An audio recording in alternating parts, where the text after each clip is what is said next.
নমস্কার বন্ধুরা, আমি সঙ্গীতা। আমার জি কুকারি চ্যানেলে আপনাদের সবাইকে স্বাগতম। একদম ঘরোয়াভাবে অল্প কিছু উপকরণ দিয়ে স্বাদে অতুলনীয় এমন একটি রেসিপি চিংড়ি মাছের মালাইকারি আপনাদের বানিয়ে দেখাবো।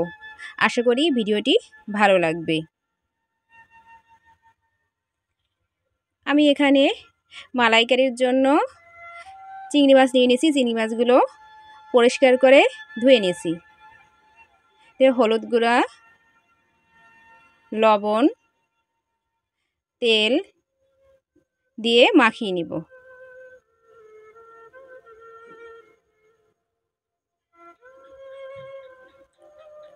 মাখানোর শেষে চুলায় একটা প্যান দিয়ে দিয়েছি। প্যানটা গরম হলে তেল দিয়ে দেব। এখানে যে কোনো তেল ইউজ করতে পারেন। তেলটা গরম হয়েছে, মাছগুলো এক এক করে ভেজে নিব।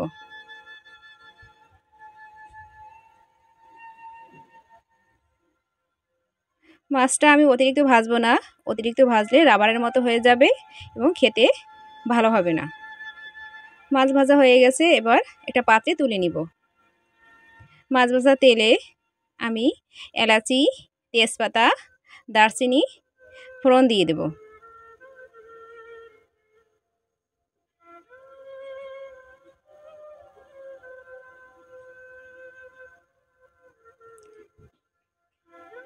ফোড়নটা একটু হালকা ভেজে নিব। এবার পেঁয়াজ পেস্ট, রসুন পেস্ট, আদা পেস্ট দিয়ে দেব। পেঁয়াজ, আদা, রসুনে একটা কাঁচা গন্ধ আসে, তার জন্য একটু কষিয়ে নিব।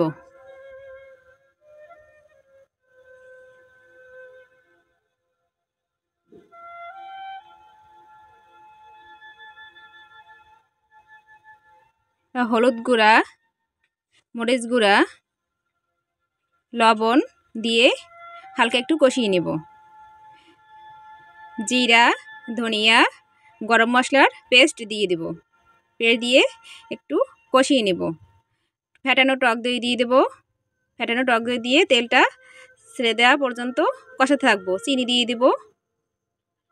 আমার তেলটা ছেড়ে দিয়েছে। এবার ভেজে রাখা মাছগুলো দিয়ে দেব। মাছগুলো দিয়ে ভালোভাবে কষিয়ে নিব। এখন আমি গরুর দুধ দিয়ে দেব। আমি রান্নাটা পুরোই গরুর দুধ দিয়ে করব, এখানে কোনো জল দিব না।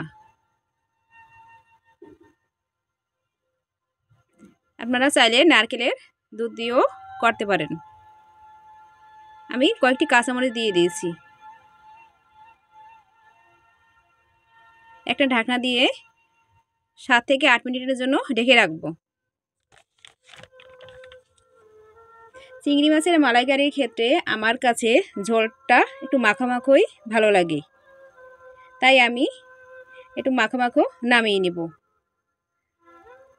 বন্ধুরা, আমার রান্নাটা কেমন হয়েছে অবশ্যই কমেন্টস করে জানাবেন।